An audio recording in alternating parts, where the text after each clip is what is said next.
जय गुरु जी। शुक्राना गुरु जी, अनंतम शुक्राना हमारे गुरु जी महाराज का। ओम नमः शिवाय, शिव जी सदा सहाय। ओम नमः शिवाय, गुरु जी सदा सहाय। शुक्राना, अनंतम शुक्राना। जितने शुक्राने मेरे परमात्मा के उतने कम है। बस हमारे मन में एक सच्चा भाव और हमारी आस्था जो हमारे परमात्मा में बन चुकी है, उस परमात्मा का सिमरन करते हुए, उसका दर्शन करते हुए, सिर्फ उसका गुणगान और उसका नाम लेते रहे। बस इतना ही आशीर्वाद मेरा परमात्मा दे। बहुत सारे समय, परिस्थिति, कोई भी ऐसा मौका, बहुत ऐसे मौके आते हैं जब हम अपने रास्ते से चलते चलते इधर उधर भटकने के लिए मजबूर हो जाएं, लेकिन हमें ये संतुष्टि हमारे अपने अंदर होनी चाहिए कि जो मेरे गुरु महाराज कर रहे हैं उसमें हमारी भलाई है। वो जो भी कुछ, जिस भी तरह, जिस रास्ते से भी हमें लेकर जा रहे हैं, वो हमारे लिए सबसे बेहतरीन रास्ता है। वो जो दिखाते हैं ना, जो बताते हैं, वो हमारे लिए पत्थर की लकीर होना चाहिए।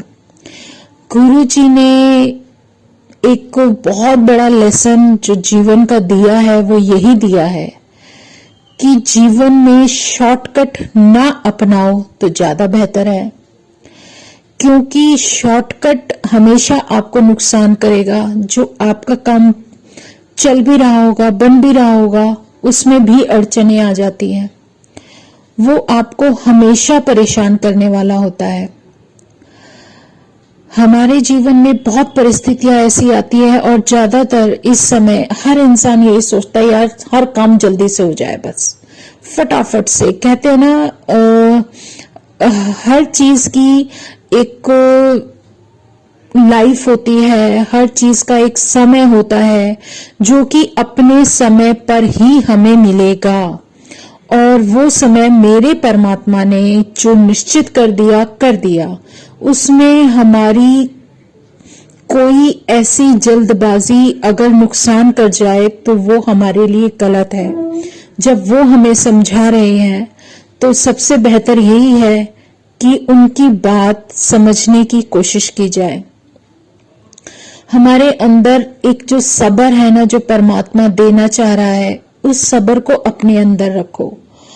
और वो है, सब कुछ संभाल रहे हैं, तो फिर हमारे अंदर कोई भी क्वेश्चन होना ही नहीं चाहिए। जय गुरु जी, जय गुरु जी, जय गुरु जी। बस ये 3 शब्द हैं जो हमारी नैया को पार लगाएंगे। बहुत बड़ी ताकत है इन शब्दों में। वो मेरा परमात्मा, मेरा पूर्ण गुरु, जो मेरे सामने बिल्कुल साक्षात मेरा भगवान जो सामने बैठा है, वो सब कुछ पल में ही बदल सकता है। लेकिन फिर भी वो समय लेते हैं हमारी जर्नी के अनुसार, हमारी सोल के लिए क्या सही है, क्या गलत है, सब वो जानते हैं। सब कुछ उनको पता है। हमारे हाथ में ना तो कभी कुछ था, ना है और ना ही कभी होगा। एक प्रसंग है, जैसे हम इस बात को समझ सकते हैं। हमारी बहुत ही जानी पहचानी बात है, जिसे अगर हम समझ जाएं तो कितना बेहतरीन होगा। जैसे भगवान राम हैं और उनके जीवन से हमें कितना कुछ सीखने को मिला। उनकी जो भी जीवन की कहानी हमने देखी है, सुनी है, उसमें पूरे जीवन में सिर्फ अगर कुछ सीखने को दिया है तो वो है सब्र, पेशेंस। और सबसे बड़ी बात, जो हिम्मत, जो विश्वास उन्होंने हमें सीखने के लिए दिया है, वो एक अलग ही है। ये देखो कि किस तरीके से जब सीता जी का अपहरण कर लिया जाता है रावण के द्वारा, और हनुमान जी उनको ढूंढते हुए रावण की लंका तक पहुंच जाते हैं, वहां की लंका भी जलाकर आ जाते हैं। क्या कभी सोचा है जो बजरंग बली हमारे लिए, हमारे पूज्य, हमारे लिए एक इतने बड़े भगवान है, इतनी बड़ी शक्ति है, जो भगवान राम के कष्ट हर ले, जो हमारी इस अर्थ पर किसी के भी कष्ट हर ले, क्या उस हनुमान जी के होते हुए राम को लंका जाने की जरूरत थी? लेकिन वो गए। और क्या हनुमान जी के होते हुए इतने बड़े युद्ध की जरूरत थी? लेकिन उन्हें जाना पड़ा। वो इसलिए क्योंकि रावण बहुत बड़े गुरु रह चुके हैं, बहुत बड़े धर्मात्मा और बहुत ही बड़े ज्ञानी थे, कोई शक नहीं था उसमें। लेकिन उनका जो कर्म था, जो उन्होंने सीता का हरण किया, जो पाप मार्ग पर वो चल पड़े, उस एक कर्म की वजह से, उस कर्म की वजह से उन्हें वो सब कुछ खोना पड़ा जो उनके पास था। सिर्फ लालच और जो पर स्त्री के ऊपर उनका मन था, या वो जानते थे कि मुझे मुक्ति कैसे मिलेगी। दोनों पहलू है रावण के साथ। रावण जानते थे, जहां तक कुछ थोड़ा बहुत बताया गया ग्रंथ में, उनके हिसाब से उन्हें पता था कि उनकी मुक्ति राम के हाथों ही मिलनी है। और इतने ज्ञाता होते हुए भी उन्होंने वो कर्म किया जिस कर्म का फल उन्हें मिला कि उनकी मृत्यु हुई। दूसरी तरफ आप ये देखो कि हनुमान जी के होते हुए राम को रावण की लंका तक क्यों जाना पड़ा? नहीं जाना चाहिए था। ऐसा हो सकता था कि हनुमान जी तो हर चीज में सक्षम थे, वो उड़कर वहां पहुंच जाते थे। क्या माता सीता को वो अपने साथ राम भगवान के पास नहीं ला सकते थे? लेकर आते। लेकिन कहते हैं ना, जब हनुमान जी ने यही प्रश्न माता सीता से किया था जब वो उन्हें लेकर जाना चाहते थे, तो मां का सिर्फ एक ही जवाब था कि नहीं, मुझे लेने आएगा तो राम लेने आएगा, और अगर राम लेने आएंगे तभी मैं वहां जाऊंगी, नहीं तो नहीं जाऊंगी। क्योंकि ये उनका मत था कि एक बार अगर रावण उन्हें उठाकर यहां ले आया है तो पूरी स्त्री धर्म के लिए, हर उस नारी की शक्ति के लिए ये जरूरी है ये जानने के लिए कि उसका पति समर्थ है उन सब बाधाओं को दूर करके वो अपनी पत्नी को जीतेगा। और साथ में दूसरा एक और मोटिव भी था कि वहां पर सीता जैसी पता नहीं कितनी नारियां वहां पर कैदी थीं और कितने लोगों को वहां से मुक्ति चाहिए थी। उन सब की मुक्ति के लिए सीता ने जाना स्वीकार नहीं किया। वो अपने धर्म पर अडिग रही और उन्हीं वस्त्रों में, जिन वस्त्रों में रावण उठाकर लेकर आए थे, उन्हीं वस्त्रों में सिर्फ उसी जगह बैठी रही जिस जगह पर, जिन वस्त्रों में उनको वहां रखा गया था। उन्होंने वहां पर किसी चीज को टच भी नहीं किया। ये उसकी मर्यादा थी।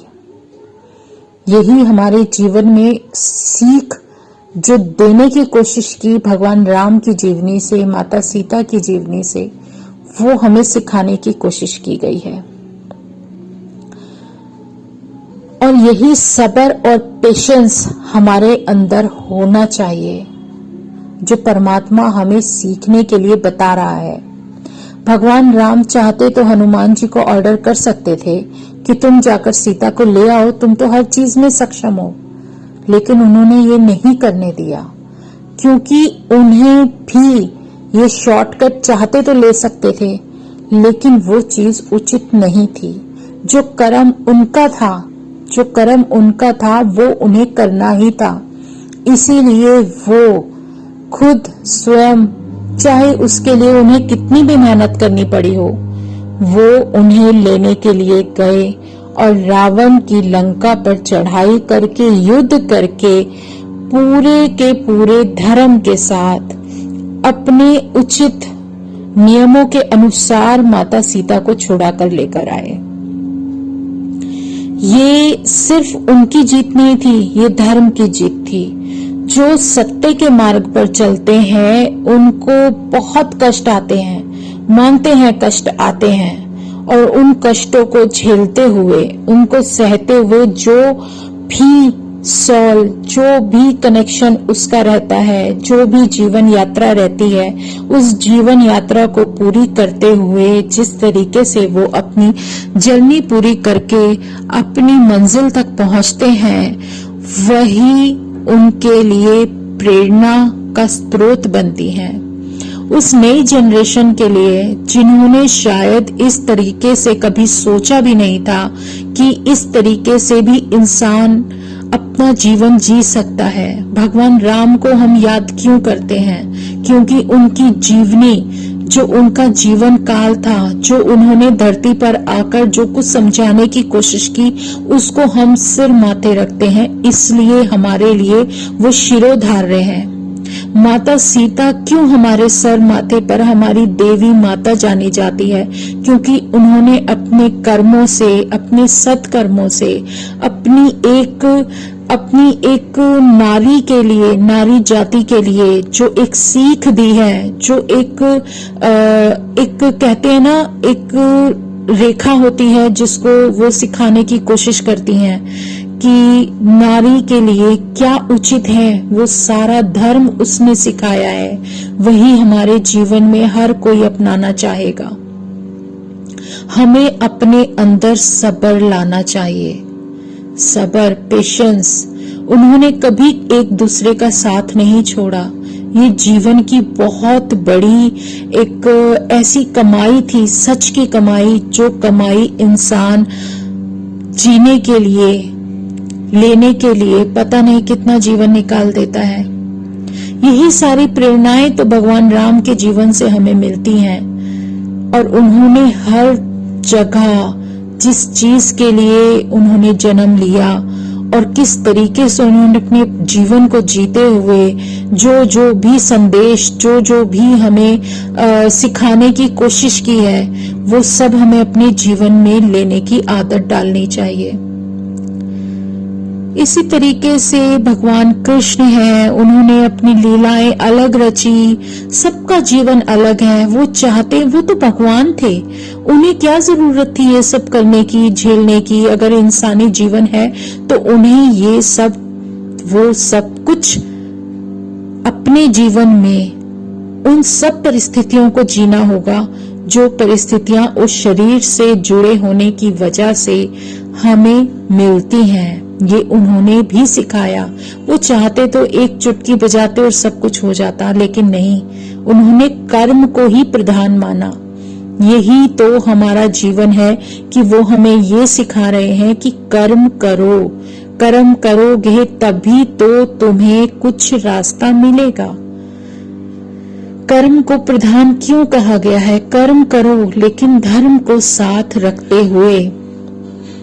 ये परमात्मा की बहुत बड़ी सीख है जो वो हमें हमारे जीवन में देते आए हैं, और हर किसी के जीवन में ये सब सिखाने के लिए कोई ना कोई गुरु हुआ है, और गुरु का हमारे जीवन में होना कितना जरूरी है ये हम कभी समझ ही नहीं पाते अगर उनका साथ ना मिलता। ये तो मेरी किस्मत है, और हर उस संगत को कहूंगी कि ये उसकी किस्मत है कि महाशिव खुद गुरु बनकर हमारे जीवन में आए, और हमारी जो भी हमारे अंदर कमियां थी, गलतियां थी, सबको देखते हुए, अपनी संगत को अपनाते हुए, उनको उनके मार्गदर्शन पर करते हुए, किस तरीके से लेकर जाते हुए, हमारा हाथ पकड़कर लेकर चल रहे हैं, हमें गिरने भी नहीं देंगे, हमारा साथ भी देते जा रहे हैं। इससे बेहतर कोई ऐसा मार्गदर्शन नहीं हो सकता जो हमारा गुरु कर रहा है। इसलिए उसके शुक्राने जितने करें उतने कम है। उस मालिक का शुक्राना करना हमारे दिल से निकली वो अरदास है जो उसके चरणों तक बस पहुंच जाए, इतनी अरदास हमारे दिल से निकलती है।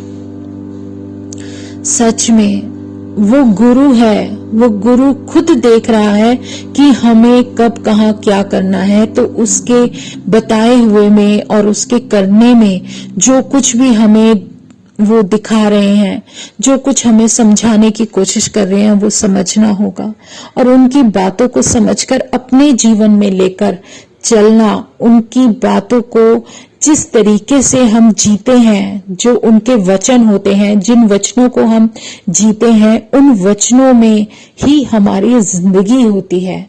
तो जो भी अपने गुरु को दिल से मानता है, दिल से ध्याता है, तो उसका हुक्म हमारे सर आंखों पर होना चाहिए। हमारे अंदर की कमियों को दूर करने के लिए प्रेरणा भी गुरु ही देता है। वही बताता है कि हमारे अंदर क्या कमी है, क्योंकि हर इंसान सोचता है कि मैं बिल्कुल परफेक्ट हूँ, मुझे किसी चीज की कमी नहीं, मुझे सब कुछ आता है, क्योंकि हमने किताबी ज्ञान बहुत लिया होता है। और खाली किताबी ज्ञान से कुछ नहीं होता। अगर तुमने कोई भी एक्सपेरिमेंट, कोई भी अपनी लाइफ में कोई एक ऐसा एक्सपीरियंस ना लिया हो, जिस पल को तुमने जिया ना हो, तो उस पल के बारे में तुम कभी किसी को कुछ बता ही नहीं सकते।